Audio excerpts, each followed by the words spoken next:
Hace unos días encontramos algo insólito en las líneas del parapente de un alumno.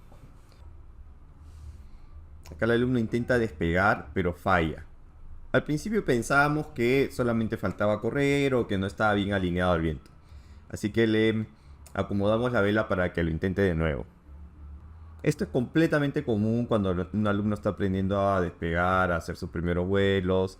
En las dunas siempre falla una o dos veces.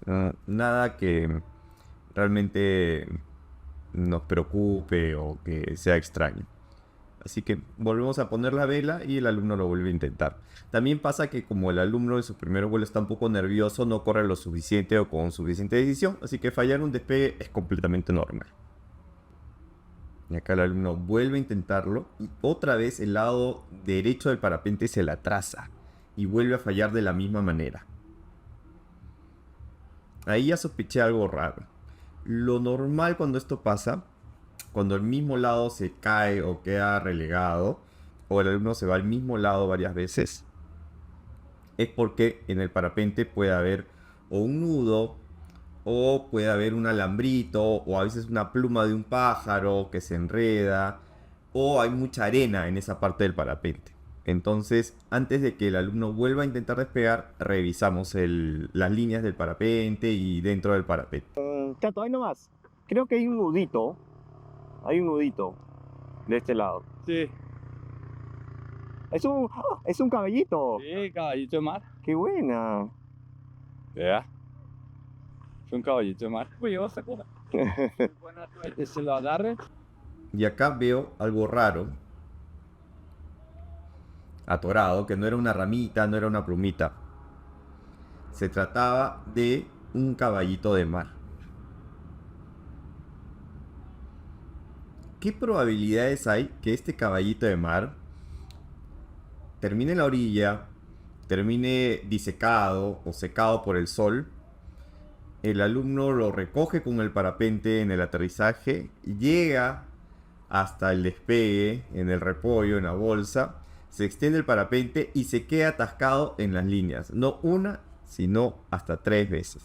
Este es el artefacto, el objeto más extraño que he encontrado en las líneas de un alumno. Y de hecho me lo voy a quedar de recuerdo.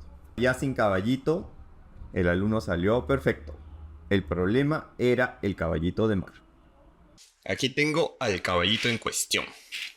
Lo que voy a hacer es limpiarlo con este cepillo, que por supuesto ya no lo uso, es un cepillo viejo. Y lo que podemos ver que este caballito se ha disecado, se ha secado naturalmente en el sol. ¿Qué pasa? Que este tipo de peces, que es bastante extraño, bastante peculiar, a diferencia de otras especies, cuando mueren o cuando varan, se secan naturalmente al sol. Y se quedan como petrificados. Vemos bastantes rajos de arena, de tierra. Así que este pescadito se disecó naturalmente. En muchas zonas venden estos caballitos como recuerdo. No lo hagan porque esta práctica, por lo menos en el Perú, está prohibido. La pesca del caballito de mar está completamente prohibida. Tiene veda permanente. Es decir, en ningún momento del año esta especie marina se puede pescar, se puede cazar, o se puede transportar o comercializar. De forma que si lo ven en algún mercadito, sobre todo en los puestos ambulantes de las playas, no los compren, porque están incentivando a la depredación de esta especie. Este, en cambio, es un caballito que encontramos en la zona de vuelo y se fue secando de forma natural una vez que murió. Así que me lo voy a quedar, lo voy a conservar. Pero previamente voy a limpiarlo un poquito. Hay algo peculiar con las colas del caballito de mar. Es la única cola del mundo silvestre, del reino animal, que es cuadrada.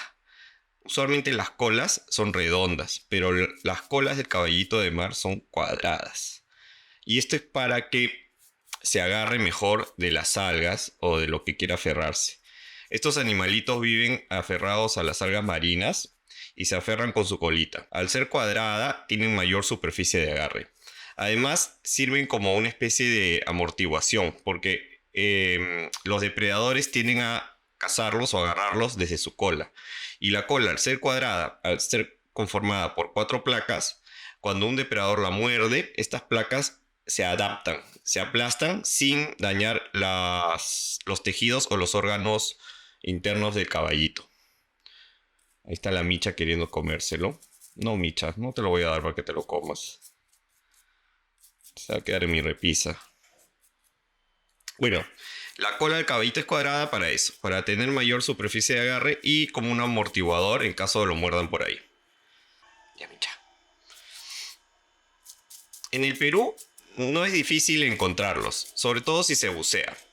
Yo he buceado en las playas del norte, en Máncora, en las playas de Lima, de Paracas, y siempre he tenido la fortuna de encontrarlos. Aún así, son animales que de alguna forma siempre están en peligro de extinción, así que no hay que nunca sacarlos del mar. Además, no se pueden comer. Solamente los chinos, o sea, estos animalitos se exportan ilegalmente a China porque allá son considerados como afrodisíacos. Y así secos como lo ven, los hacen té y los consumen. Tanto así que el 2016 el gobierno peruano incautó 12 millones de estos caballitos disecados que iban a ser llevados a China. En China también se creen que estos animales curan el asma, pero eso no ha sido comprobado científicamente y la verdad que lo dudo. Bien, ya está casi limpio. ¿Quién iba a pensar que este caballito de mar iba a terminar colgado de un parapente y que inclusive dificultó el despegue de un alumno hasta casi el punto de ocasionarle un accidente? ¿Cuántas probabilidades hay de eso? Que fallezca, termine en las orillas de la playa de La Chira, sea secado por el sol, un alumno le aterriza encima, quede enredado en sus líneas, luego sea transportado hasta el despegue y luego produzca que no pueda despegar el alumno y sea hallado por nosotros? Todo un periplo post-mortem. Bueno, les iba diciendo, en Lima, cuando se bucea, no hay mucha vida realmente. No es un destino meramente subacuático Lima. Sí se puede bucear, hay buenas zonas, pero no hay mucha vida. Porque obviamente al ser una capital, una ciudad que tiene 10 millones de habitantes, la fauna marina cerca de las orillas está completamente depredada.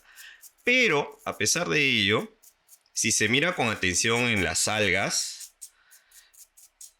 se puede hallar estos caballitos. No es difícil encontrarlos. Una de las pocas especies que se puede ver en Lima son estos caballitos. Usualmente vemos cangrejos, pejerreyes y caballitos de mar. Micha, no te lo vas a comer, ya te he dicho. No es para ti. No, Micha. No molestes, Micha. Estoy haciendo mi video. Bueno, yo creo que ya está quedando. Es muy resistente este animal. Parece muy delicado, pero tiene esta exoesqueleto, no sé si así se pueda denominar, esta carcasa exterior, que es muy dura. Y una vez que está seco, tiene un tacto similar al plástico. Por eso que lo utilizan de souvenir, lo venden como souvenir. Pero como dije, uno nunca debe comprar este tipo de productos. Están contribuyendo a que esta especie se deprede y de forma sin sentido, ¿no? Usarlo como un medicamento afrodisíaco o que cura determinadas enfermedades sin tener ninguna evidencia científica o como un recuerdo, un souvenir, no tiene sentido. Pero este sí me lo voy a quedar. No lo compré, lo encontré naturalmente. Bueno, lo encontró el alumno sin querer, involuntariamente. Así que me parece válido en estas circunstancias quedarme con este caballito. Solo en estas circunstancias. ¿Qué sentido tendría botarlo a la basura? O dejarlo ahí en la playa para que se termine de secar y deshacer. Mejor que se quede aquí como trofeo de guerra de la escuela. Bueno, hasta acá este video. No tenía mucho que ver con el parapente. Más hemos hablado sobre una especie marina en particular y sobre algo anecdótico que suele pasar cuando se enseña parapente. Nos vemos en el siguiente video. Muchas gracias si llegaste hasta acá. Espero que algo te haya entretenido. Y no olvides suscribirte a mi canal y ponerle me gusta al video. Eso siempre ayuda para el algoritmo de YouTube. Nos vemos.